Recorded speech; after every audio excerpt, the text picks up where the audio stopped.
ఇప్పటివరకు చూస్తే డిఎస్సి పర్స్పెక్టివ్లో మనకి జీకే కరెంట్ అఫైర్స్ 8 మార్కులు ఒకరికి, దాంతోపాటు 10 మార్కులకి ఒకరికి. ఓకేనా నాన్న, ఎక్కడైతే అడగటానికి ఏ టాపిక్ మీద అయితే అడగటానికి స్కోప్ ఉందో ఆ టాపిక్స్ చెప్పుకుంటూ వచ్చాం కదా. సో ఇప్పటివరకు ఏమేమి టాపిక్ కొద్దిగా కవర్ చేసాం? అవార్డ్స్ గురించి తెలుసుకున్నాం, దినోత్సవాల గురించి తెలుసుకున్నాం. ఓకేనా, దాంతోపాటు నిన్నేం తెలుసుకున్నాం? భారతదేశంలో ఉన్నటువంటి రాజ్యాంగబద్ధ సంస్థలు ఏదైతే ఉన్నాయో, అంటే ఓకేనా, భారత రాజ్యాంగంలో ఉన్నటువంటి ఆర్టికల్ని బేస్ చేసుకొని ఏర్పడేటువంటి సంస్థలు ఏంటో తెలుసుకున్నాం. ఈరోజు మనం కనుక గమనిస్తే భారతదేశంలో ముఖ్యమైనటువంటి కమిటీలు ఇప్పటివరకు ఏం ఏర్పాటు చేశారో తెలుసుకున్నాం. దీని మీద కూడా చాలా సందర్భాల్లో అడిగాడు. అంటే దీని మీద కూడా మనం ఒక క్వశ్చన్ ఎక్స్పెక్ట్ చేయొచ్చు. ఒక క్వశ్చన్ అంటే ఎంత, దాని వాల్యూ హాఫ్ మార్క్. సో జనరల్గా మనకి 18 టాపిక్లు, 8 అంటే 8 మార్కులు ఎవరికైతే కరెంట్ అఫైర్స్ అడుగుతాడో వాళ్ళకి 16 టాపిక్లు కవర్ చేసుకోవాలి. ఒక టాపిక్ ఒక క్వశ్చన్ అవుతుంది అంతే, కానీ 16 టాపిక్లు కవర్ చేయాలి. అదే 10 మార్కులు వచ్చేటువంటి ఎవరైతే ఆస్పిరెంట్స్ ఉన్నారో వాళ్ళకి 20 టాపిక్లు కవర్ చేసుకోవాలి. ఓకేనా, ఇంకో విషయం కూడా మనం చెప్పాం. ఏమని? ఫర్ ఎగ్జాంపుల్, ఒకరికి ఆస్కార్ అవార్డు అడిగితే 6వ తారీఖు స్టార్ట్ అయ్యే మార్నింగ్ వాళ్ళకి ఆస్కార్ అవార్డు అడిగితే ఈవినింగ్ వాడికి బుకర్ ప్రైజ్ అడగచ్చు, లేకపోతే ఇంకొకరికి జాతీయ చలనచిత్రాల గురించి అడగచ్చు, లేకపోతే ఇంకొకరికి పద్మశ్రీ అడగచ్చు, లేకపోతే పద్మ విభూషణ్ అడగచ్చు, లేదా బిఫోర్ లాస్ట్ ఇయర్ ఇచ్చినటువంటి భారతరత్న గురించి అడగడానికి ఆస్కారం ఉంది. సో ఏది కంప్లీట్గా మనం ఇగ్నోర్ చేయడానికి స్కోప్ లేనటువంటి విషయం. ఈరోజు మనం ముఖ్యమైనటువంటి కమిటీలు, కమిషన్లు, ఆపరేషన్ల గురించి తెలుసుకుందాం. మీకు ఇంకో విషయం కూడా ఏం చెప్పాం మనం? ఎప్పుడైతే మన ప్రీవియస్ టెట్ 2024లో జరిగినటువంటి టెట్ ఎగ్జామ్ని కనుక గమనిస్తే డిఎస్సి క్వశ్చన్ పేపర్ కూడా మారబోతుంది అని మనకి హింట్ ఇచ్చాడండి. ఎందుకంటే అంతకుముందు జరిగినటువంటి టెట్ ఎగ్జామ్స్ అనే వాటిని కనుక గమనిస్తే రెగ్యులర్ ఫార్మాట్లో ఉండేవి. క్వశ్చన్ ఆన్సర్ అలా చదువుకుంటూ ఉంటుంది. బట్ మొన్న అడిగినటువంటి టెట్ ఎగ్జామ్ని కనుక గమనిస్తే ఓకేనా, కొద్దిగా కంపారిటివ్లీ కాన్సెప్ట్ చదువుకొని వెళ్ళి ఓన్లీ క్వశ్చన్లు మాత్రమే చదువుకొని వెళ్తే సస్టైన్ అవ్వలేము అన్న విషయం క్లారిటీ వచ్చింది. సో టెట్కి అలా అన్నప్పుడు డిఎస్సికి ఇంకొద్దిగా వాల్యూ యాడ్ పాయింటెడ్ మనం చదువుకుంటే మంచిది అవుద్ది. సో నెక్స్ట్ టాపిక్ మనం చెప్పుకునేది కమిషన్లు అండి. ఇప్పటివరకు భారతదేశ వ్యాప్తంగా లేదా ఆంధ్రప్రదేశ్కి సంబంధించి ముఖ్యమైనటువంటి కమిషన్లు ఏమేమి కమిషన్లు ఏర్పాటు చేశారు? కమిషన్లు first one Srikrishna commission.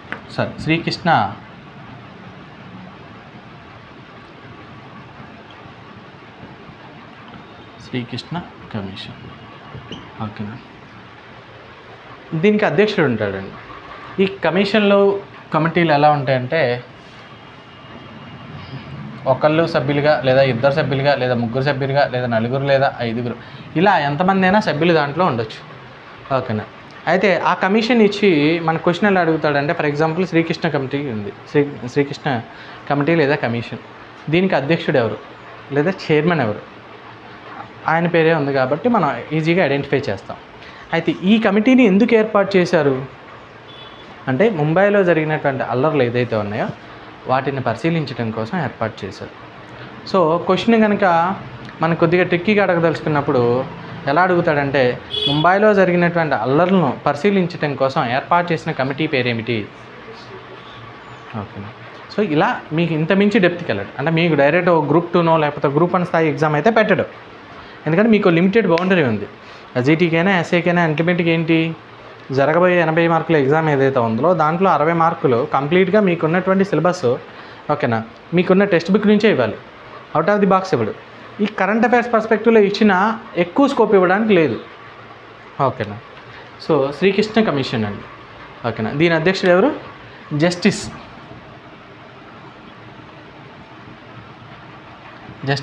Srikrishna. బాగా గుర్తుపెట్టుకోండి, ఒక ప్రభుత్వాలు, కేంద్ర ప్రభుత్వాలు కానీ రాష్ట్ర ప్రభుత్వాలు కానీ ఏర్పాటు చేసే కమిటీలకి, కమిషన్లకి ఓకేనా ఎవరు ఉంటారంటే అధ్యక్షతగా న్యాయమూర్తులు ఉంటారండి.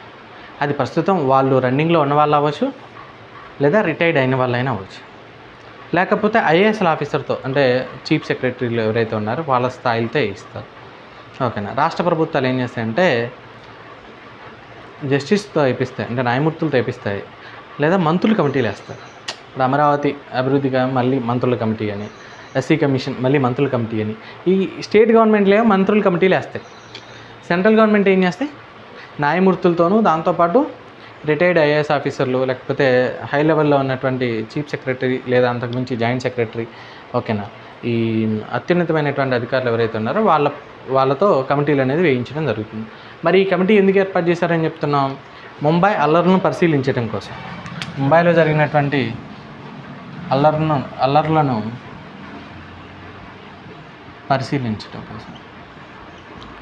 పరిశీలన కోసం.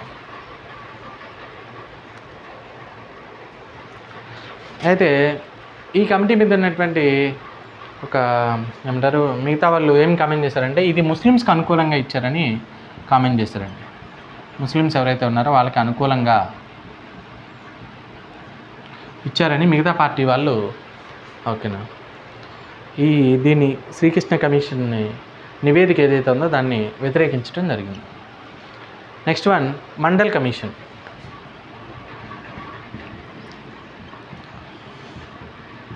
దీని అధ్యక్షుడు ఎవరు చెప్పండి? బీపీ మండల్. ఓకేనా. అధ్యక్షుడు కానీ లేదా చైర్మన్ కానీ ఎవరై ఉంటారు, సేమ్ పర్సన్ మ్యాక్సిమం అవుతారండి మండల్ కమిటీ. ఓకేనా. ఈయన కూడా ఎవరు? నేను ఇక్కడ జే అని పెడతాను, ఇంకా గుర్తుపెట్టుకోండి. జే అంటే జస్టిస్ అని అర్థం. ఓకేనా. So justice BP mandal. ఈయన ఏంటంటే, ఓకేనా, బాగా గుర్తుపెట్టుకోండి, భారతదేశంలో వెనకబడిన తరగతులు ఎవరైతే ఉన్నారో, దాంతోపాటు మహిళలు ఎవరైతే ఉన్నారో వీళ్ళకి రిజర్వేషన్ల సిఫార్సు గురించి,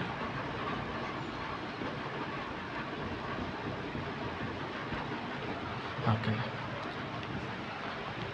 అంటే మన భాషలో చెప్పాలంటే బీసీ సంబంధించినటువంటి వ్యక్తులు ఎవరైతే ఉన్నారో, దాంతోపాటు మహిళలు ఎవరైతే ఉన్నారో వీళ్ళకి రిజర్వేషన్లు ఎంత ఇవ్వాలనే దానికోసం మండల్ కమిషన్ ఏర్పాటు చేయడం జరిగింది. Next, Fazal Ali commission.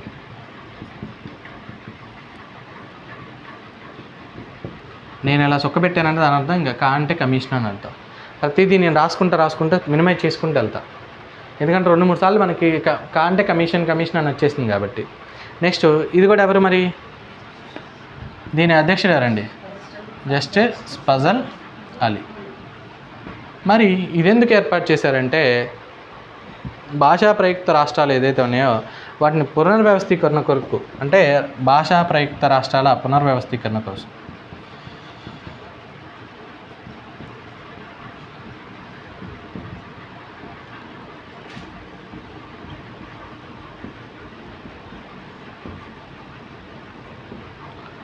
అల్టిమేట్గా పరిశీలించడం అనేది కామన్.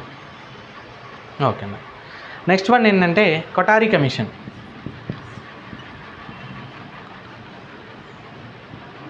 చెప్పండి, ఏమన్నా ఐడియా ఉందా? ఓకేనా. ఎవరు అధ్యక్షుడు? ఎవరు? దౌలత్ సింగ్ కొఠారి. పూర్తిగా అడుగుతాడండి కొన్నిసార్లు. దౌలత్ సింగ్ కొఠారి. ఇది ఎందుకు ఏర్పాటు చేశారు చెప్పండి మేడం? ఉన్నత విద్యా ప్రమాణాలను సూచించడం కోసం వేసినటువంటి కమిటీ. ఇది మీకు ఆల్రెడీ వచ్చి ఉంటుంది కదా.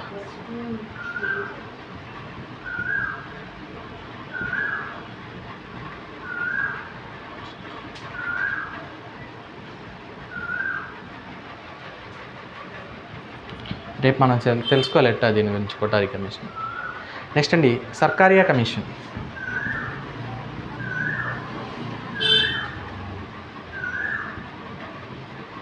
సర్కారియా కమిషన్ మరి ఎవరు? Justice RS Sarkaria. Justice RS Sarkaria. ఓకేనా. ఈయన దేని గురించి అంటే కేంద్ర రాష్ట్ర సంబంధాలను పరిశీలించడం కోసం. కేంద్ర రాష్ట్ర సంబంధాలను పరిశీలించడం కోసం. Next one, Jain commission.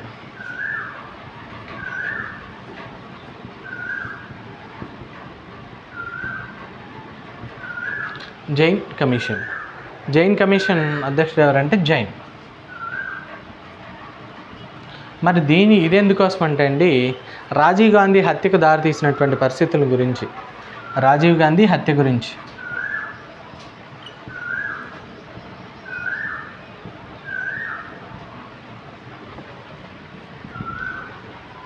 Next one, Ansari commission.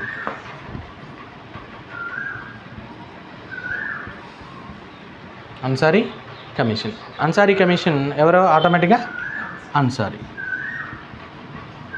మరి ఇదెందుకు అంటే అండి, రాజీవ్ గాంధీ హత్యానంతరం జరిగినటువంటి అల్లర్లు ఏదైతే ఉన్నాయో, ఈయనేమో హత్యకు దారి తీసినటువంటి పరిస్థితుల గురించి, ఇది రాజీవ్ గాంధీ హత్య తర్వాత ఓకేనా జరిగిన అల్లర్లు ఏదైతే ఉన్నాయో అల్లర్ల మీద పరిశీలించడం కోసం. Next one, Bharucha commission.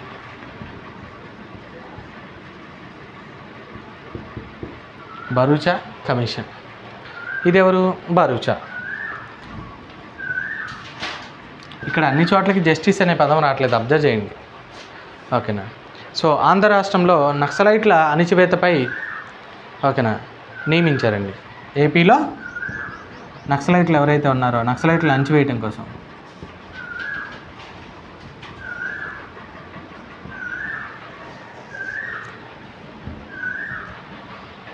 Next one, Eradi commission.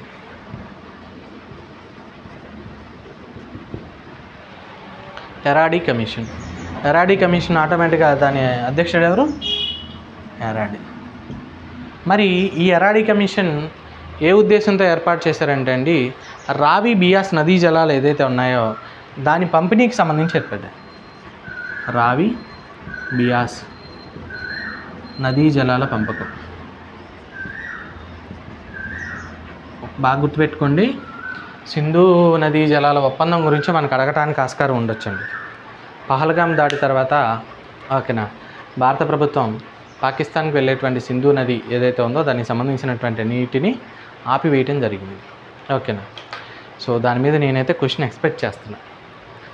ఓకేనా, కరెంట్ అఫైర్స్ పర్స్పెక్టివ్లో అయినా లేదా స్టాండర్డ్ జీకే పర్స్పెక్టివ్లో అయినా. ఫర్ ఎగ్జాంపుల్ సింధు నదీ జలాల ఒప్పందం ఎప్పుడు జరిగింది అన్నాడు అనుకోండి, అది జీకే. ఓకేనా.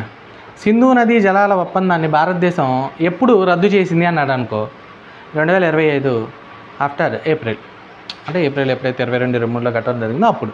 ఇది కరెంట్ అఫైర్స్. అర్థమవుతుందండి. ఒక టాపిక్కి మనం అనుకుంటామంటే అబ్బా ఇది కరెంట్ అఫైర్స్లో అడగలే అనుకుంటాం, కానీ దాని పర్స్పెక్టివ్లోనే మళ్ళీ వెనకాల బ్యాక్గ్రౌండ్లో అడిగాడు, అది జీకే కిందే వస్తుంది.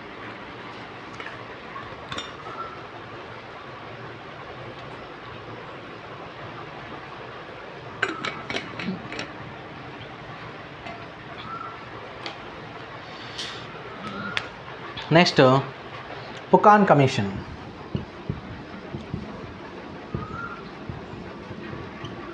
పుకాన్ కమిషన్ ఆటోమేటిక్గా దీని యొక్క అధ్యక్షుడు ఎవరండి?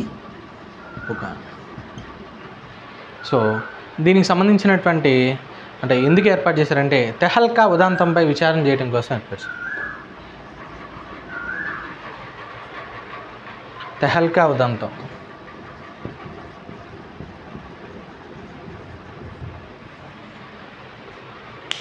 తెహల్కా ఉదంతం పైన ఏర్పాటు చేయడం జరిగింది.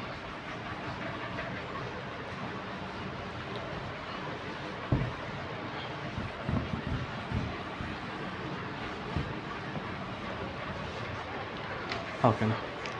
నెక్స్ట్ కనుక మనం గమనిస్తే అండి రాజ్యాంగ సమీక్షా కమిషన్.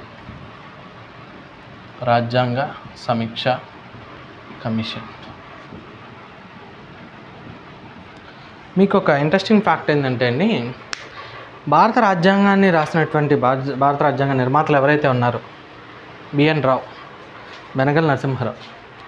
ఓకేనా. మనం ఎవరు ఒప్పుకోకపోయినా భారత రాజ్యాంగాన్ని నిజంగా రచించినటువంటి వ్యక్తి బెనగల్ నరసింహారావు. ఆయన ఇచ్చినటువంటి రాజ్యాంగాన్నే అంబేద్కర్ గారు కానీ లేకపోతే నెహ్రూ కానీ లేకపోతే సర్దార్ వల్లభాయ్ పటేల్ కానీ ఆయన ఇచ్చిన దాంట్లో మార్పులు చేర్పులు చేశారు. ఆయన ఎవరు అంటే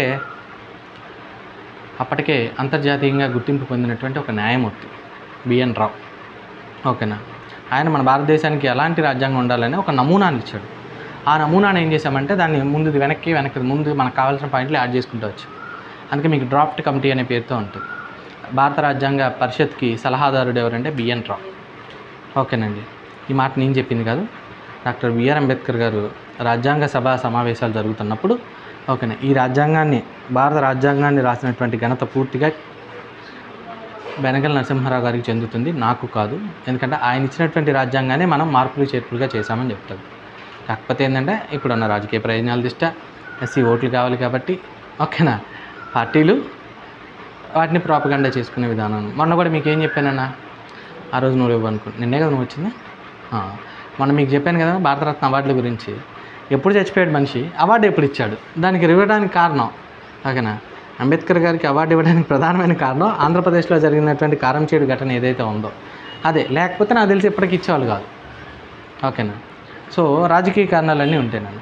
సో వాళ్ళకి తెలిసిన విషయం ఏంటో తెలుసా, ఒరే బాబు ఇప్పుడు రాసింది ఇంకో 50 సంవత్సరాల తర్వాత పనికిరాదు. రిజర్వేషన్ వ్యవస్థ అవ్వచ్చు, లేకపోతే ఏమంటారు హక్కుల పరమైనటువంటి అవ్వచ్చు, లేదా ప్రభుత్వానికి అందించేటువంటి ఆదేశపరమైన ఆర్థికపరమైన విషయాలు, ఇవి రాసినవి ఇంకో 50 సంవత్సరాల తర్వాత సూటబుల్ కాదు. ఓకేనండి, సూటబుల్ కావు. ఆ విషయం వాళ్ళకు కూడా తెలుసు. అందుకే భారత రాజ్యాంగాన్ని ఎన్నిసార్లైనా సవరించుకునేటువంటి అధికారాన్ని మనకు కల్పించి వాళ్ళు రాజ్యాంగాన్ని ప్రొవైడ్ చేశారు. ఓకేనా. అంటే ఒక 50 సంవత్సరాలు గడిచింది. ఓకేనా. 1950లో వచ్చింది, 2000 దాకా చూశారు. అసలు ఈ 50 సంవత్సరాల్లో మనం ఏమేమి డెవలప్మెంట్ సాధించగలిగాం రాజ్యాంగం ద్వారా, రాజ్యాంగాన్ని ఇంకా మార్పులు చేర్పులు చేయాలా అన్న ఉద్దేశంతో రాజ్యాంగ సమీక్షా కమిషన్ ఏర్పాటు చేశారండి. దీనికి అధ్యక్షుడు ఎవరంటే ఎంఎన్ వెంకటాచలయ్య.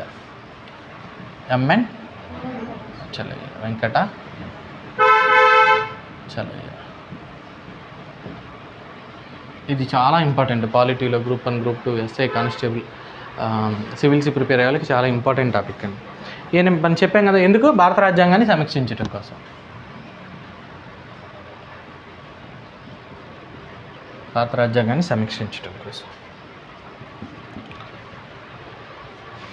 ఓకేనా. Next Nanavati commission. తెలుసండి నానావతి కమిషన్ అని? జస్టిస్ నానావతి దీనికి అధ్యక్షురాలుగా ఉన్నారు.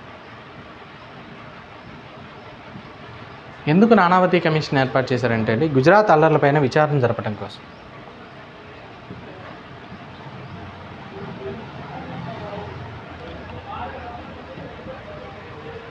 యాక్చువల్గా బిఫోర్ లాస్ట్ ఇయర్ కనుక 2023-24 డిఎస్సీలో కనుక జరిగితే దీని మీద ఖచ్చితంగా క్వశ్చన్ అడిగేవారు. ఎందుకంటే నరేంద్ర మోదీకి గుజరాత్ అల్లర్లపైన ఆయన పేరు ఒక కేసు నమోదైందండి. అంటే ఆయనే దగ్గరుండి చేయించాడు అని. వెరీ రీసెంట్గా అంటే 23-24 కట్ట గుర్తులేదు, పోయిన సంవత్సరం అంతకుముందు సంవత్సరం సుప్రీంకోర్టు క్లీన్ చీట్ ఇచ్చింది. అంటే ఆ గుజరాత్ అల్లర్లకి నరేంద్ర మోదీ గారికి ఎలాంటి సంబంధం లేదు అని ఇచ్చింది. సో ఆ పర్స్పెక్టివ్లో మనం క్వశ్చన్ ఎక్స్పెక్ట్ చేసేవాళ్ళం. బట్ ఇప్పుడు రాదని చెప్పలేం, చెప్తున్నా. లాస్ట్ ఇయర్ కానీ బిఫోర్ లాస్ట్ ఇయర్ అయితే ఖచ్చితంగా ఈ క్వశ్చన్ ఎక్స్పెక్ట్ చేసేవాళ్ళు. గుజరాత్ అల్లర్లపైన ఏర్పాటు చేసిన కమిటీ పేరేమిటి? నానావతి కమిటీ. ఓకే. నెక్స్ట్ అండి పునర్విభజన కమిషన్.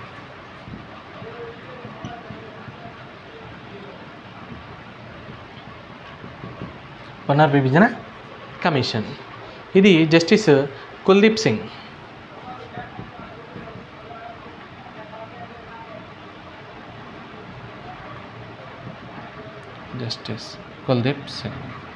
సో దీనికి సంబంధించి మనం కనుక గమనిస్తే ఓకేనా ఏంటంటే అసెంబ్లీ, లోక్సభ నియోజకవర్గాలు ఏదైతే ఉన్నాయో వాటిని పునర్విభజన కోసం నియమించారండి. ఓకేనా. ఎప్పుడు అసెంబ్లీలు, దాంతోపాటు లోక్సభ ఓకేనా నియోజకవర్గాలు ఏదైతే ఉన్నాయో వీటి పునర్విభజన కోసం ఈ కమిటీ తన నివేదికని 2008లో ఇచ్చిందండి.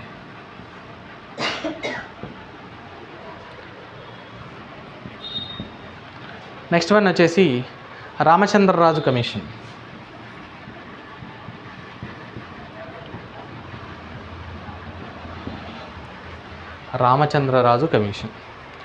ఓకేనా. మనం దీన్ని కనుక గమనిస్తే దీని అధ్యక్షుడు ఎవరంటే జస్టిస్ రామచంద్రరాజు. ఓకే. సో అందులో ఏంటి అంటే రాష్ట్ర ప్రభుత్వం ఎస్సీల వర్గీకరణకు నియమించినటువంటి కమిషన్ అండి. ఇది ఇప్పుడు కాదు, పాత కమిషన్. ఏపీలో ఎస్సీల వర్గీకరణ.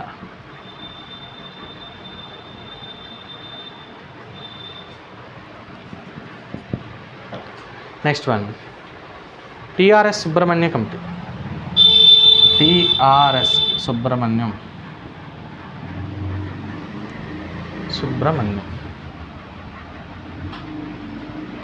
కమిషన్.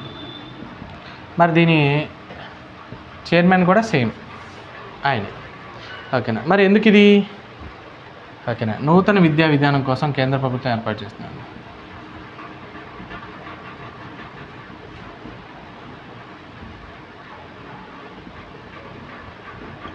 కేంద్ర ప్రభుత్వం ఏర్పాటు చేస్తుంది.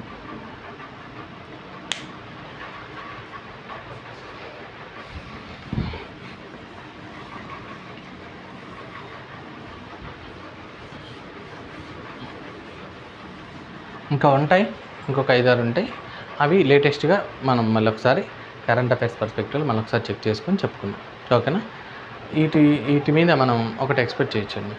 అది ఏం అడుగుతాడో తెలియదు. నా అభిప్రాయం ఏంటంటే టిఆర్ఎస్ రామచంద్రరాజు ఉన్నాడు కాబట్టి ఈయన ఎస్సీల వర్గీకరణ 2000 అంటే బిఫోర్ ఇంతకుముందే ఓకేనండి చంద్రబాబు నాయుడు ఎస్సీల వర్గీకరణ చేయడం జరిగిందండి. ఓకేనా. సో మొట్టమొదటిసారిగా ఆంధ్రప్రదేశ్ రాష్ట్రంలో ఎస్సీల వర్గీకరణ కోసం ఏర్పాటు చేయబడిన కమిటీ పేరేంది అంటాడు. ఓకేనా, అర్థమవుతుంది. సో అదొకటి మనకి ఛాన్స్ ఉంది. ఆ తర్వాత మళ్ళీ సుప్రీంకోర్టు కొట్టేయటం, మళ్ళీ సుప్రీంకోర్టు యాక్సెప్ట్ చేయటం. ఓకేనా. అందకృష్ణ మాదిగ ఎవరైతే ఉన్నారో మళ్ళీ ఆయన సుప్రీంకోర్టు కొట్టేసిన వెంటనే మళ్ళీ దానికోసం ఫైట్ చేయటం అన్నీ చేశారు. నెక్స్ట్ వన్ ఓకే, సేమ్ ఇది కమిటీలు కమిషన్లకి మనం ఇది వెళ్ళిపోవచ్చు. నెక్స్ట్ కమిటీల గురించి సచార్ కమిటీ.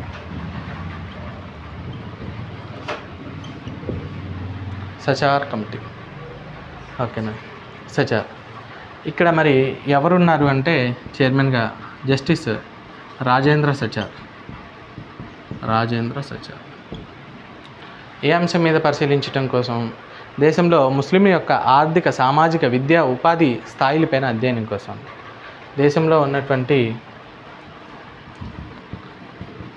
ముస్లిమ్స్ ఎవరైతే ఉన్నారో వాళ్ళ యొక్క విద్య, ఆర్థిక, సామాజిక, ఉపాధి ఓకేనా ఉపాధి స్థాయిలపైన అధ్యయనం చేయటం కోసం.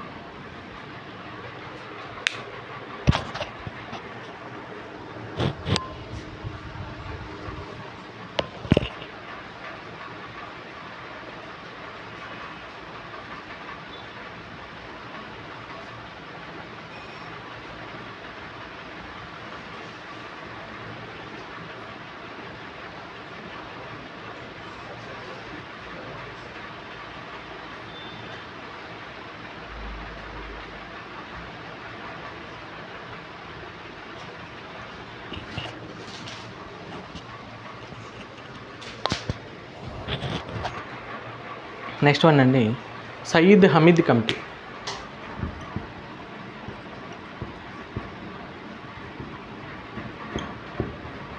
ఓకేనా. మరి దీనికి సంబంధించిన చైర్మన్ కూడా ఎవరంటే సేమ్ సయీద్ హమీద్. ఈ బాణం గుర్తులు అర్థమవుతున్నాయి కదా. ఎందుకు ఏర్పాటు చేశారంటే అండమాన్లో ఉన్నటువంటి జరావా తెగ అంతరించిపోయే ప్రమాదం ఉందండి. దాని బాగోగులపైన ఎలాంటి చర్యలు తీసుకుంటే ఆ తెగ అనేది అంతరించకుండా ఉంటుంది అన్న ఉద్దేశంతో మనకి ఈ కమిటీని ఏర్పాటు చేశారు. అండమాన్లో ఉన్నటువంటి జరావా తెగ.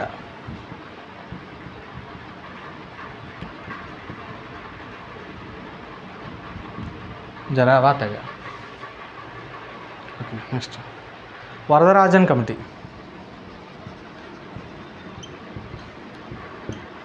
వరదరాజన్ అంటే ఎవరండి?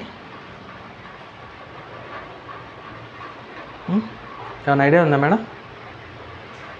సలార్ మూవీలో హీరో అనుకున్నారా? ఆడి పేరు కూడా వరదరాజేగా కాదా? సరే. సో దీనికి సంబంధించినటువంటి చైర్మన్ కూడా వరదరాజన్. ఇవన్నీ ఎందుకు ఏర్పాటు చేశారంటే అండి తాజ్మహల్ చుట్టుపక్కల కాలుష్యం పెరిగిందండి. ఆ కాలుష్యం పెరగడం వల్ల ఏమైంది, తాజ్మహల్ యొక్క తెల్లగా ఉండాల్సినటువంటి తాజ్మహల్ ఏమవుతుంది, లైట్గా ఆ మార్బుల్కి, ఓకేనండి, మార్బుల్కి కూడా క్యాన్సర్ వచ్చింది. కాకపోతే అది వైట్ కలర్ని తినేసేటువంటిది, ఓకేనా. సో దాన్ని అంటారు, ఆ స్థాయిని, తాజ్మహల్ చుట్టుపక్కల ఉన్నటువంటి కాలుష్య స్థాయిని లెక్కించడం కోసం వరదరాజన్ కమిటీని ఏర్పాటు చేశారు.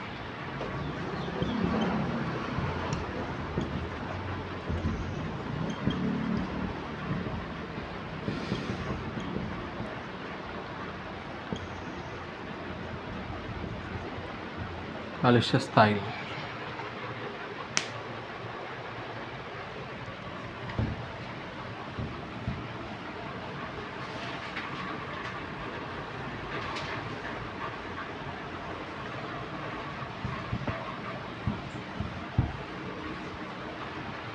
ఓకే, నెక్స్ట్ ఎవరంటే Yashpal committee. Yashpal committee. So ఆటోమేటిక్గా దీని యొక్క అధ్యక్షుడు ఎవరు, యశ్పాల్. మరి ఎందుకు ఏర్పాటు చేశారు, ఉన్నత పాఠశాల పాఠ్యపుస్తకాలలో మతతత్వ అంశాలను పరిశీలించడం కోసం. ఓకేనా, ఉన్నత పాఠశాల పుస్తకాలలో మతతత్వ అంశాలను పరిశీలించడం కోసం.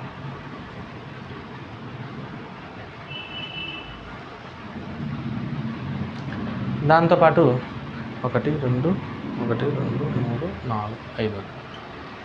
ఓకేనా, రాజ్మన్నార్ కమిటీ.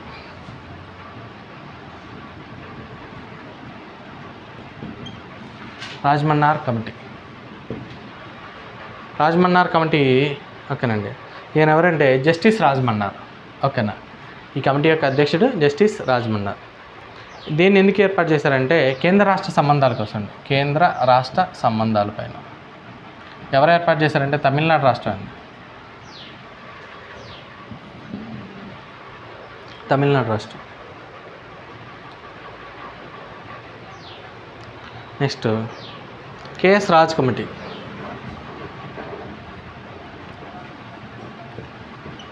దీని యొక్క అధ్యక్షుడు కేఎస్ రాజ్.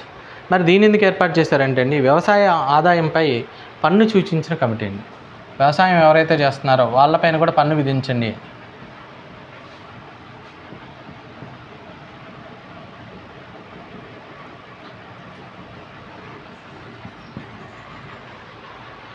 దానితో పాటు బెనర్జీ కమిటీ.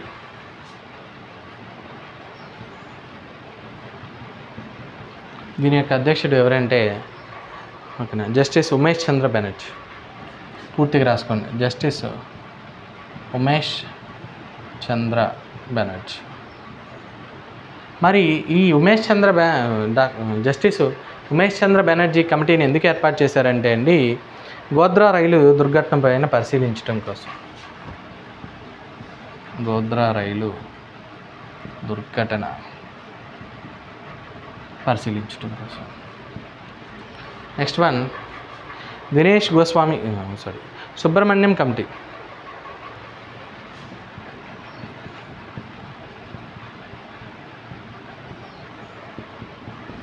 ఓకేనా, దీని యొక్క అధ్యక్షుడు సుబ్రహ్మణ్యం. ఎందుకంటే కార్గిల్ యుద్ధం గురించి. ఓకేనా, కార్గిల్ యుద్ధం ఏదైతే ఉందో, కార్గిల్ యుద్ధానికి అసలుకి దారి తీసినటువంటి పరిస్థితులు ఏదైతే ఉన్నాయో దాని గురించి అండి.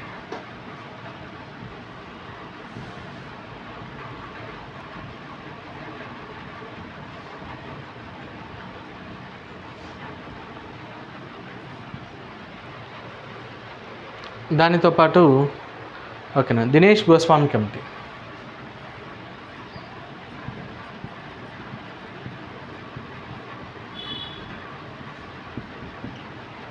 దినేష్ గోస్వామి కమిటీ. సో దినేష్ గోస్వామి కమిటీని ఎందుకు ఏర్పాటు చేశారంటే ఎన్నికల సంస్కరణ కోసం.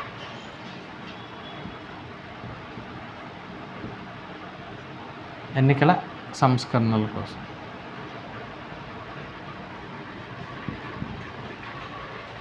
దాంతోపాటు నరసింహ కమిటీ. నరసింహ కమిటీ అనగానే ఆర్థిక సంస్కరణల కోసం ఉంది. ఆర్థిక సంస్కరణల కోసం.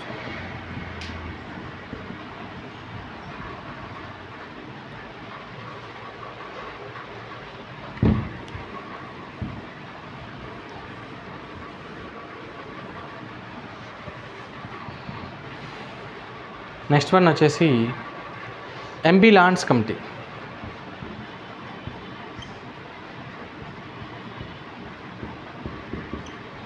ఎంపీ ల్యాండ్స్ కమిటీ దీనికి అధ్యక్షుడు ఎవరంటే అండి వైరిచర్ల కిషోర్ చంద్రదేవ్.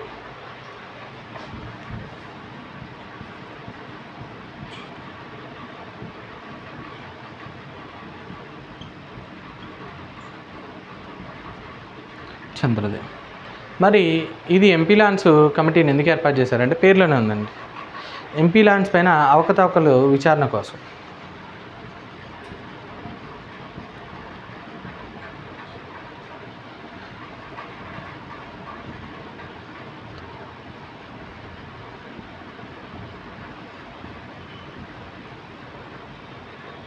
విచారణ చేయడం కోసం.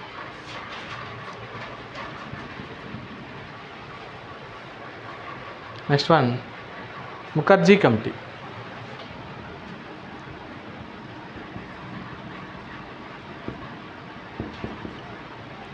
ముఖర్జీ కమిటీ దీని యొక్క అధ్యక్షుడు ముఖర్జీ అండి. ఇది ఎందుకే ఏర్పాటు చేశారంటే కుటుంబ నియంత్రణ కార్యక్రమాన్ని సమీక్షించడం కోసం. కుటుంబ నియంత్రణ కార్యక్రమం ఏదైతే ఉందో దాన్ని సమీక్షించడం కోసం. నెక్స్ట్ వన్ అండి జీవన్ రెడ్డి కమిటీ.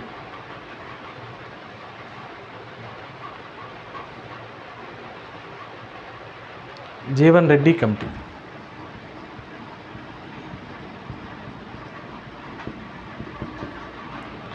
జీవన్ రెడ్డి కమిటీ ఈ జీవన్ రెడ్డి కమిటీ ఎందుకు ఏర్పాటు చేశారంటే మణిపూర్లో సాయుధ దళాల ప్రత్యేక హక్కుల చట్టం ఏదైతే ఉందో దాన్ని ఉపసంహరణను పరిశీలించేందుకు వేసినటువంటి కమిటీ. మణిపూర్లో ఉన్నటువంటి సాయుధ దళాలు ఎవరైతే ఉన్నారో వాళ్ళ దగ్గర ఆయుధాలు ఉంటాయండి, ఓకేనా, వాటిని ఉపసంహరించుకోవాలని ఓకేనా ప్రజలు కానీ లేదా ఇతర రాజకీయ పార్టీలు కానీ ఒత్తిడి చేసినప్పుడు దాన్ని పరిశీలించడం కోసం ఏర్పాటు చేసిన కమిటీ. అధ్యక్షుడు సేమ్ జీవన్ రెడ్డి.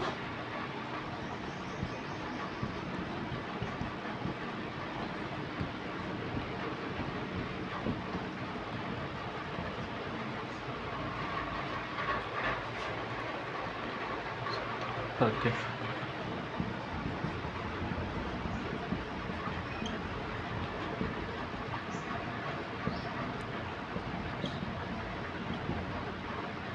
ఉపసంహరణ.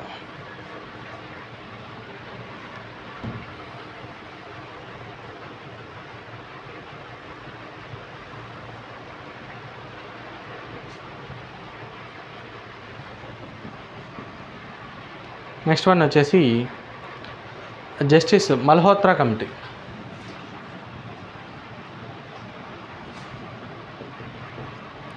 మల్హోత్రా కమిటీ దీని యొక్క అధ్యక్షుడు మల్హోత్రా ఆర్ఎస్ మల్హోత్రా. దీన్ని ఓకేనా ఎందుకు ఏర్పాటు చేశారంటే బీమా రంగంలో సంస్కరణ కోసం వేసినటువంటి కమిటీ అండి.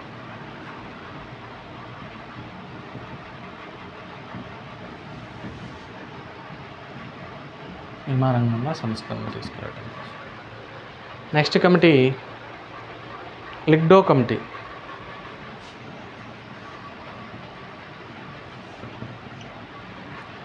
ఈ లిగ్డో కమిటీ విద్యార్థి సంఘం ఎన్నికల సక్రమ నిర్వహణ కోసం ఏర్పాటు చేసినటువంటిది.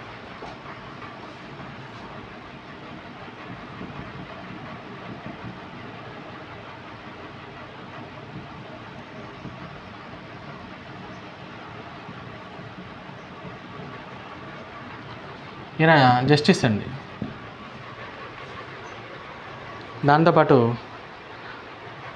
నరేష్ చంద్ర కమిటీ.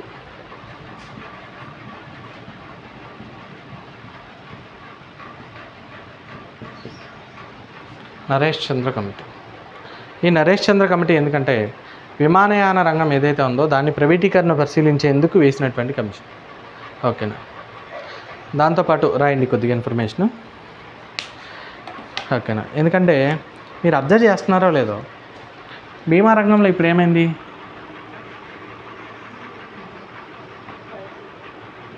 బీమా రంగంలో ఎఫ్డిఐ 100% పెట్టుకోవచ్చు. ఎఫ్డిఐ అంటే ఫారెన్ డైరెక్ట్ ఇన్వెస్ట్మెంట్ అండి. అంటే వేరే దేశస్తులకు సంబంధించినటువంటి వేరే దేశస్తులు కూడా ఈ రంగంలో భారతదేశంలో బీమా రంగం ఏదైతే ఉందో దాంట్లో 100 కంపెనీ అంటే డబ్బులన్నీ వాళ్ళు పెట్టచ్చు. ఆ సంస్కరణ వచ్చింది. అది ఈ సంవత్సరం స్టార్ట్ అయింది. ఈ సంవత్సరం స్టార్ట్ అయిందంటే అది బాగా గుర్తుపెట్టుకోండి.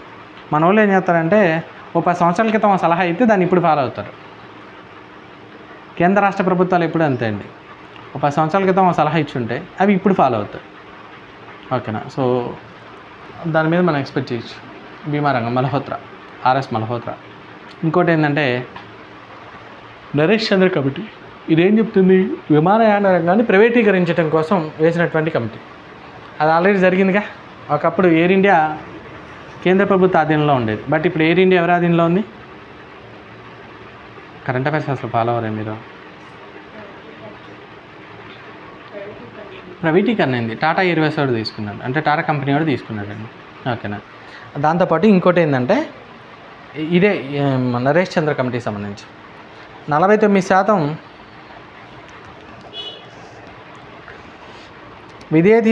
విదేశీ ప్రత్యక్ష పెట్టుబడులు, ఎఫ్డిఐ, ఫారెన్ డైరెక్ట్ ఇన్వెస్ట్మెంట్, విదేశీ ప్రత్యక్ష పెట్టుబడులు ఎఫ్డిఐ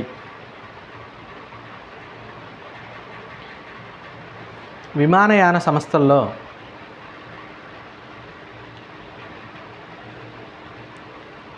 అనుమతించాలని, ఈ సంస్థలను ప్రైవేటీకరించాలని సూచించింది. ప్రైవేటీకరించాలి అంటే గవర్నమెంట్ కాకుండా. ఓకేనా.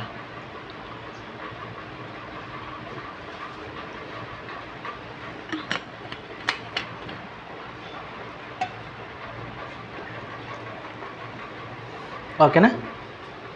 Next Jethmalani committee.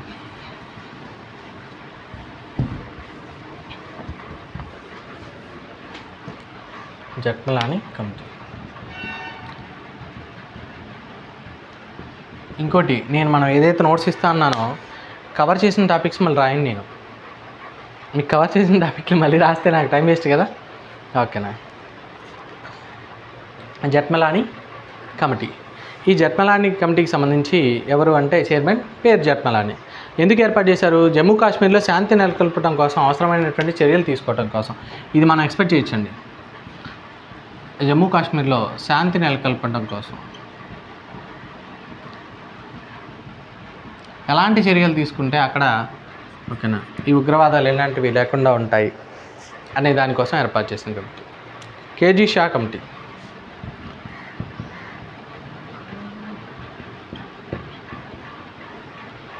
KG Shah committee. KG Shah ఎందుకు? గోద్రా రైలు దుర్ఘటన అనంతరం చెలరేగిన హింస ఏదైతే ఉందో దానిపైన ఏర్పాటు చేసిన కమిటీ. గోద్రా రైలు దుర్ఘటన ఏదైతే ఉందో అది కంప్లీట్ అయ్యాక అనంతరం జరిగినటువంటి అల్లర్లు ఏదైతే ఉన్నాయో వాటిపైన ఏర్పాటు చేసినటువంటి కమిటీ.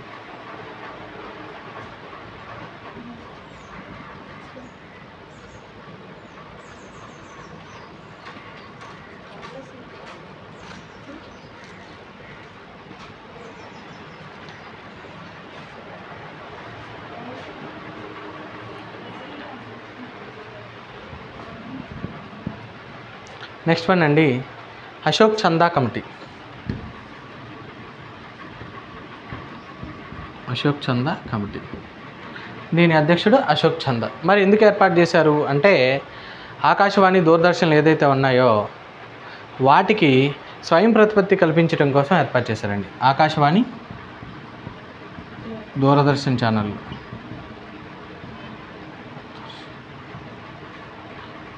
స్వయం ప్రతిపత్తి, ప్రైవేటీకరణ కాదండి, స్వయం ప్రతిపత్తి. ఈ నరేంద్ర మోదీ కార్యక్రమం ఏదైతే మన్ కీ బాత్ కార్యక్రమం మొదలుపెట్టాడో ఆ మన్ కీ బాత్ కార్యక్రమం వల్ల కొద్దిగా ఈ ఆకాశవాణి, దూరదర్శన్ లేచాయండి పైకి పికప్. నెక్స్ట్ వన్ కనుక గమనిస్తే ఓకేనా Khosla committee.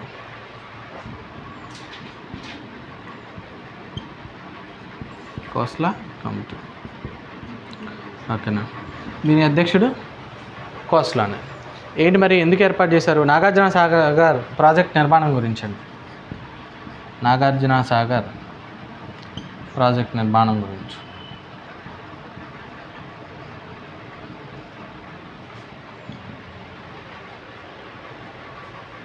Next Nagarjuna project Sagar నిర్మించి లేదా ప్రారంభించి ఒక 100 సంవత్సరాలుగా వస్తుందండి. మనం దీని మీద ఎక్స్పెక్ట్ చేయొచ్చు. ఓకేనా. లేదా నాగార్జున సాగర్ ప్రాజెక్టు ఏ జిల్లాలలో విస్తరించి ఉంది, ఏ నదిపైన కట్టారు, ఎప్పుడు కట్టారు, దానికి రిబ్బన్ కటింగ్ శంకుస్థాపన ఎవరు చేశారు, ఇవన్నీ అడగచ్చు. అవి ఆ సందర్భంలోనే నెహ్రూ గారు ఆనకట్టలు అనేవి ఆధునిక భారతదేశానికి అత్యంత ముఖ్యమైనవిగా చెప్పడం జరిగింది. సో నాగార్జున సాగర్ మీద మనం ఎక్స్పెక్ట్ చేయొచ్చు. 95-100 మధ్యలో ఉంది. ఓకేనా. నెక్స్ట్ వన్ వచ్చేసి లిబర్హన్ కమిటీ. ఈయన జస్టిస్ అండి. ఈయన ఎందుకు ఏర్పాటు చేశారంటే బాబ్రీ మసీద్ కూల్చివేత పైన విచారణ కోసం ఏర్పాటు చేశారు.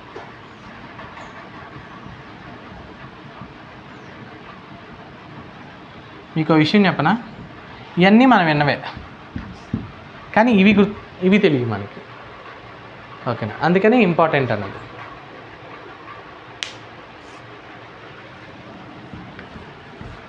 బాబ్రీ మసీద్ కూల్చివేత గురించి, భీమారంగంలో సంస్కరణల గురించి, ఓకేనా, జమ్మూ కాశ్మీర్లో శాంతి గురించి, గోద్రా రైలు గురించి, ఓకేనా, ఇవన్నీ మ్యాక్సిమం 90% మనం విన్నవేనండి. కానీ వాటిపైన ఏర్పాటు చేసిన కమిటీలు ఏంటో మనకి తెలియదు. అందువల్లే అడగడానికి ఆస్కారం ఉందండి. రెగ్యులర్గా వింటున్నాం, కానీ అందులో ఏదో ఒకటి మనం మిస్ అవుతున్నాం. దాని మీదే క్వశ్చన్ పడుద్ది. ఓకేనా. నెక్స్ట్ వన్ గమనిస్తే ఇంకా మనకి ఏమన్నాయంటే జేఎఫ్ రబీరే కమిటీ.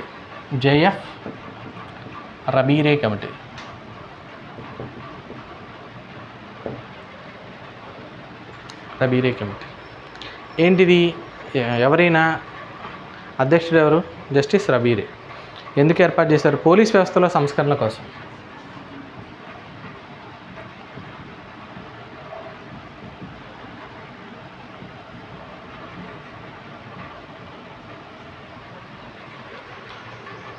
నెక్స్ట్ వన్ ఎవరు అంటే సతీష్ చంద్ర కమిటీ.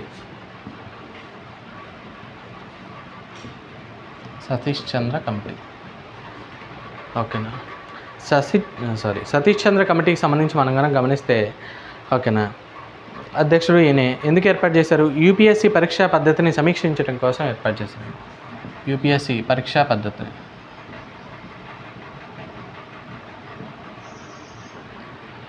దానితో పాటు నెక్స్ట్ వన్ మోహన్ కందా కమిటీ.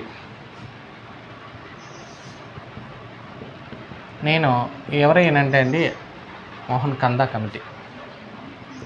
ఈయన ఒక రిటైర్డ్ చీఫ్ సెక్రటరీ అండి. ఓకేనా. కలెక్టర్గా తన సేవలు అందించి చీఫ్ సెక్రటరీ స్థాయికి వెళ్ళి అక్కడ కూడా తన సేవలు అందించి రిటైర్డ్ అయినటువంటి వ్యక్తి. నేను ఈయన క్లాసులు విన్నాను. డిజాస్టర్ మేనేజ్మెంట్, విపత్తు నిర్వహణ ఈయన క్లాసులు విన్నాం. బాగా చెప్తారు. ఓకేనా. మంచి అంటే చూడటానికి అబోవ్ 80+ ఉంటాయిలే, కానీ అలా ఉండరు. ఏదో 50s 60sలా యంగ్గా ఉంటారు, ప్లస్ యాక్టివ్గా ఉంటారు. మోహన్ కందా ఆయన అసలు కూర్చోడు, నిలబడే ఉంటాడు ఎంతసేపు అని. ఓకేనా. మంచి యాక్టివ్గా చెప్తారు. క్లాస్ కూడా బాగా చెప్తారు. మీరు యూట్యూబ్లో చూసినా తెలుసు. ఈయన చెప్పే కదా మనకి కమిటీలు ఎవరి మీద ఎక్కువ వేస్తారు, ఎవరు అంటారు, ఎవరితో వేస్తారు, లేదా న్యాయమూర్తులు లేదా మాజీ ఐఏఎస్ ఆఫీసులో ఐపీఎస్ అత్యున్నతమైనటువంటి పదవిలో ఉండి రిటైర్డ్ అయినటువంటి వ్యక్తులు ఎవరైతే ఈయన చీఫ్ సెక్రటరీగా కూడా చేసి రిటైర్డ్ అయ్యారండి. సో ఈయన ఎందుకు ఏర్పాటు చేశారంటే సహకార రంగంలో సంస్కరణలు సూచించేందుకు వేసినటువంటి కమిటీ. సహకార రంగంలో సంస్కరణలు తీసుకురావడం కోసం. మీకు ఆ విషయం తెలుసో లేదో, అంతకుముందు సహకార సంఘాలు ఉండేవండి పల్లెటూరులో. బ్యాంకులు కూడా ఉండేవి, మీకు ఐడియా ఉంటుంది. ప్రాథమిక సహకార సంఘ బ్యాంకు అని ఉండేవి. ఓకేనండి. అవి ఏమైందంటే క్యాన్సిల్ చేశాడు. మళ్ళీ రీసెంట్గా నరేంద్ర మోదీ గవర్నమెంట్ ఎప్పుడైతే 2019లో ఎన్నికల్లో గెలిచాక, నేను చెప్పేది 2019 తర్వాత ఎన్నికల్లో గెలిచాక కేంద్ర ఓకేనా మళ్ళీ అవి తీసుకొస్తామని మాట ఇచ్చింది. దానికి తగ్గట్టుగాను ఒక మినిస్ట్రీని ఏర్పాటు చేశారు. కేంద్ర స్థాయిలో కేంద్ర సహకార సంఘం అనే మినిస్ట్రీని, మంత్రిత్వ శాఖను ఏర్పాటు చేసి దానికి మంత్రి ఎవరంటే అమిత్ షా గారండి. ఓకేనా. ఈ మధ్యకాలంలో మీరు బాగా ఐడియా ఉంటే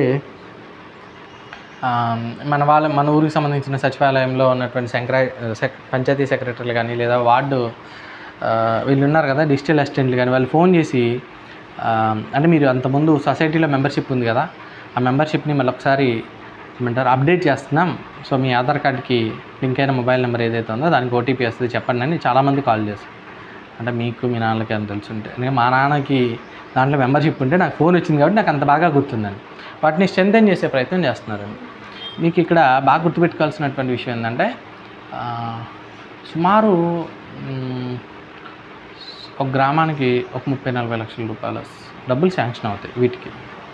అయితే ఇందులో బాగా గుర్తుపెట్టుకోండి, 999% కరప్షన్కే వాడతారు ఆ డబ్బులు.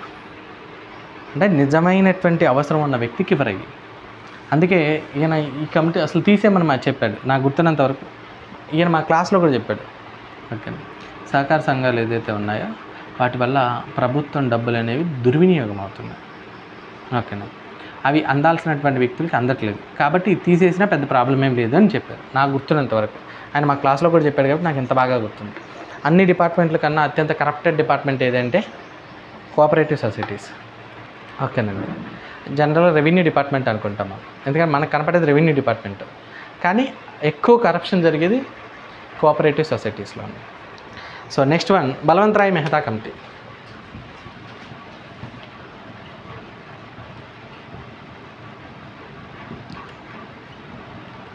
Mehta committee, Balwant Rai Mehta committee.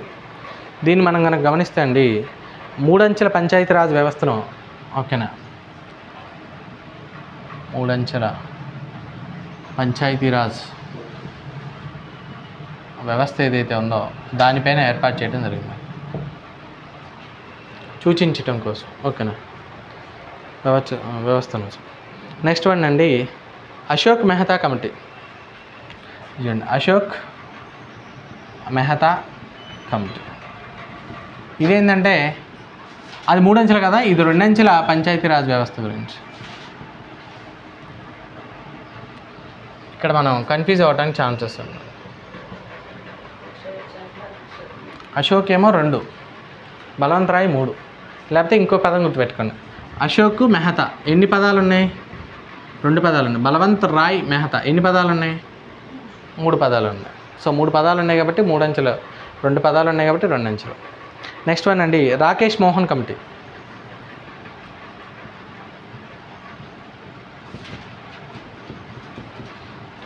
Rakesh Mohan committee. మరి రాకేష్ మోహన్ కమిటీకి గమనిస్తే మౌలిక సదుపాయాల కల్పన పైన నివేదిక సమర్పించడం జరిగింది. మౌలిక సదుపాయాల కల్పనపై.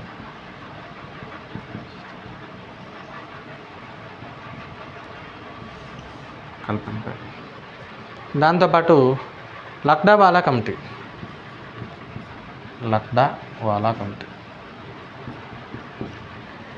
లక్డావాలా కమిటీకి సంబంధించి మనం కనుక గమనిస్తే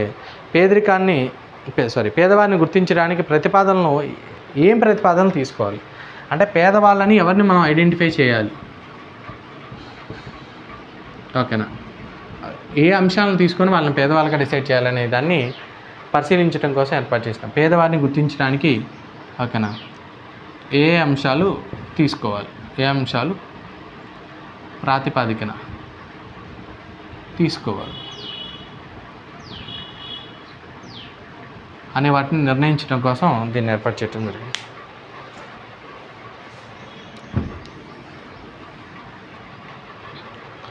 నెక్స్ట్ వన్ వచ్చేసండి అబీద్ హుసేన్ కమిటీ. అబీద్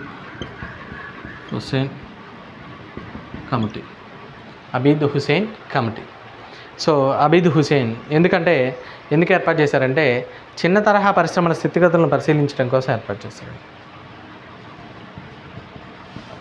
చిన్న తరహా పరిశ్రమల, ఓకేనా, వాటి అభివృద్ధి గురించి పరిశీలించడం కోసం. Next one Usha Thorat committee.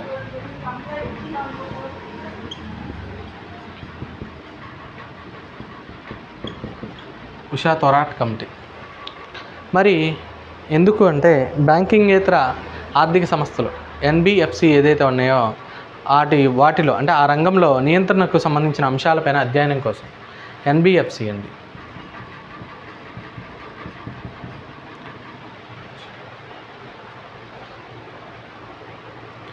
NBFC అంటే నాన్ బ్యాంకింగ్ ఫైనాన్స్ కమిషన్స్ అనొచ్చా. ఎన్బిఐఎఫ్ఐ అంటేనే ఇన్స్టిట్యూషన్స్ కింద వస్తుంది. ఇప్పుడు ఫర్ ఎగ్జాంపుల్ మన భాషలో చెప్తా వినండి. బ్యాంకింగేతర ఆర్థిక సంస్థలు అంటే మీరు ఎప్పుడైనా ముత్తూట్ ఫైనాన్స్లో లోన్ తీసుకున్నారా? సరే మనపురం కనీసం విన్నారుగా ఈ బ్యాంకులా కావు, కానీ మనకేం చేస్తాయి? లోన్లు ఇస్తాయి. అలాంటి సంస్థలు అవి ఏం చేస్తాయి? రూపాయల వడ్డీలు తీసుకుంటాయా? బ్యాంకు లాగా రూపాయి వడ్డీ తీసుకుంటుందా? ఓకేనా? ఎంత తీసుకుంటుంది? 2 రూపాయలు, 3 రూపాయలు, మన అవసరాన్ని బట్టి 4 రూపాయలు కూడా వసూలు చేస్తాయి. అంటే అంత వడ్డీ అనేది కలెక్ట్ చేయకూడదు కదా. దానికోసం అలాంటి సంస్థలు ఏదైతేనో వాటిపైన నియంత్రణ కోసం ఏర్పాటు చేసిన కమిటీ అండి. ఓకేనా? నెక్స్ట్ వన్ అండి మేడం, నియంత్రణ అంశాలు ఎలాంటి అంశాలు అంటే ఎలాంటి చర్యలు తీసుకోవాలనే దానిపైన. నెక్స్ట్ వచ్చేసి మాలేగావ్ కమిటీ.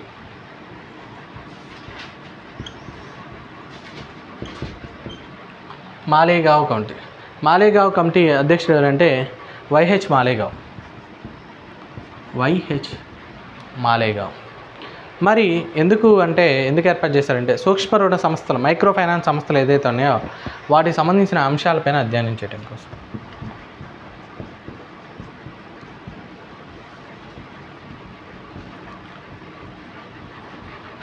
మీకు వారాలలో ఐడియా ఉన్నారండి?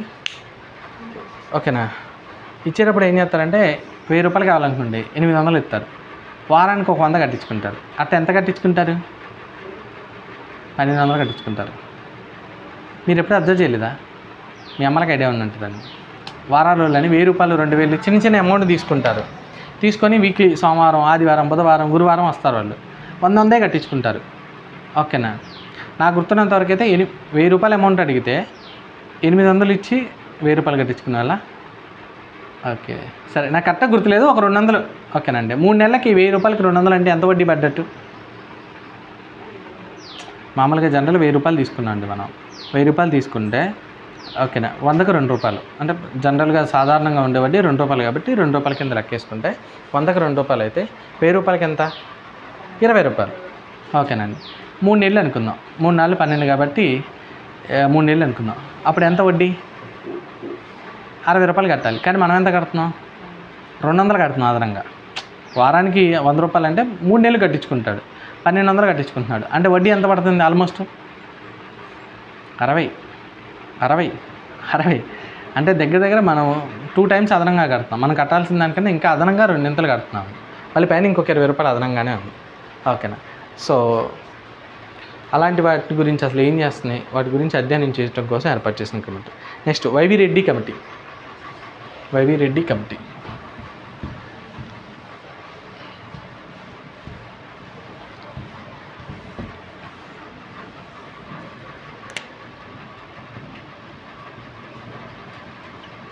రెడ్డి కమిటీ అధ్యక్షుడు వైవి రెడ్డి. ఓకేనండి. ఈయన ఎందుకంటే చిన్న మొత్తాల పొదుపులు సంస్కరణల గురించి, చిన్న మొత్తాల పొదుపుల సంస్కరణల గురించి, దాంతోపాటు Rangarajan committee.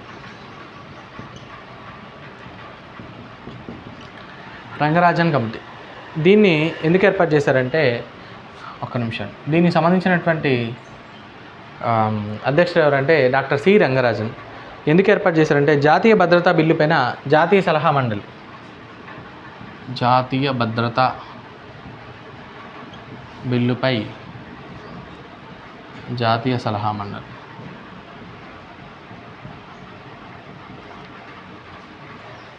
Next one and last want justice MB Shah.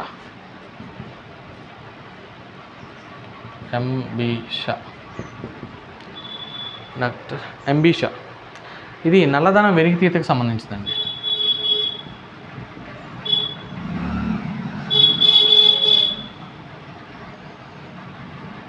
ఇందులో భాగంగా కూడా మనం ఏమనుకోవచ్చు, డిమానిటైజేషన్ కార్యక్రమం అనుకోవచ్చు. అవునా కాదా? చాలామంది 2000 నోట్లు, సారీ 2000 నోట్లు కాదు, అవునా 2000 నోట్లేనా, అంతకుముందు పెద్ద ఏదో ఉన్నాయి గుర్తులేవు. 2017లో ఓకేనండి మనకి డిమానిటైజేషన్, సారీ 2016లో డిమానిటైజేషన్ చేశారా, పెద్ద నోట్లు రద్దు చేశారు. 2000 నోట్లేగా, 1000 రూపాయల నోట్ల, సరే గుర్తులేదండి కరెక్ట్ నాకు, సరే 1000 రూపాయల నోట్లు చాలామంది బ్యాంకులకు వెళ్ళి మార్చుకునే వాళ్ళు ఇబ్బంది పడ్డారు. ఆ టైంలో ఈ మనీ బయటపడితే ఎక్కడ వాళ్ళని తీసుకెళ్ళి జైలు వేస్తారన్న భయంతో డబ్బులు కాల్ చేసిన వాళ్ళు ఉన్నారు. 100కు 100% నేను తగ్గిందని చెప్పట్లా, కనీసం ఒక 40% అయినా ఓకేనండి బ్లాక్ మనీని కంట్రోల్ చేయగలిగారు డిమానిటైజేషన్ కార్యక్రమంలో. ఓకేనా, అట్లీస్ట్ 40%. ఓకేనా, అవునా కదా? మనం ఏమంటారు, మనం ఎప్పుడు నాకు తెలిసి నేను ఇబ్బంది పడలా బ్యాంక్కి వెళ్ళి. మన బ్యాంకులో ఎంత ఉంటాయి బాగా ఆలోచించండి అండి. ఒక 4-5 సంవత్సరాలు బట్టి ఏదో ఫోన్పేలు విపరీతంగా వాడుతున్నాం, కానీ కరోనా 1 సంవత్సరం ముందు 2 సంవత్సరాల ముందు, అంతకుముందు బ్యాంకులో మినిమం బ్యాలెన్స్ ఎంత ఉండాలి, 400 500 ఉండాలి. 500 క్యారీ చేసేవాళ్ళు అంతే, ఇంకా అవసరం లేదు. ఏది ఉన్నా చేస్తేనే కదా మనం. సో మనం ఏమైనా ఇబ్బంది పడ్డామా? మనం బాగా ఆలోచించుండండి. 100లో 70 మంది మనం ఎవరు ఇబ్బంది పడలే. సామాన్యం అంటే పేదవాళ్ళు ఎవరైతే ఉన్నారో, మధ్యతరగతి వాళ్ళు ఎవరైతే ఉన్నారో, మళ్ళీ మధ్యతరగతిలో కూడా 3 రకాలు ఉంటాయండి, lower, middle, upper middle class, middle class, lower middle class. Lower middle class, middle class ఇబ్బంది పడలేదు. కొద్దిగా అప్పర్ మిడిల్ క్లాస్ వాళ్ళు ఇబ్బంది పడ్డారు. పెళ్ళిళ్ళకనో లేకపోతే ఇక్కడ సైట్లు కొనాలనో, కొద్దిగా బంగారం ఎక్కువ మొత్తంలో చేయించుకునే వాళ్ళు ఎవరైతే ఉన్నారో వాళ్ళు కొద్దిగా ఏమంటారు ప్రూఫ్ చూపించుకునే ప్రాసెస్కి కొద్దిగా ఇబ్బంది పడ్డారు. నాకు తెలిసి మా lower middle class, middle class, poor people ఎవరు ఇబ్బంది పడలేదు. ఓకేనండి, నెక్స్ట్ అంతే నల్లధనానికి సంబంధించి. సో ఒక 5 minutes బ్రేక్ తీసుకుంటే మళ్ళీ స్టార్ట్ చేద్దాం. ఓకేనా, ఎందుకంటే రాతే కదా.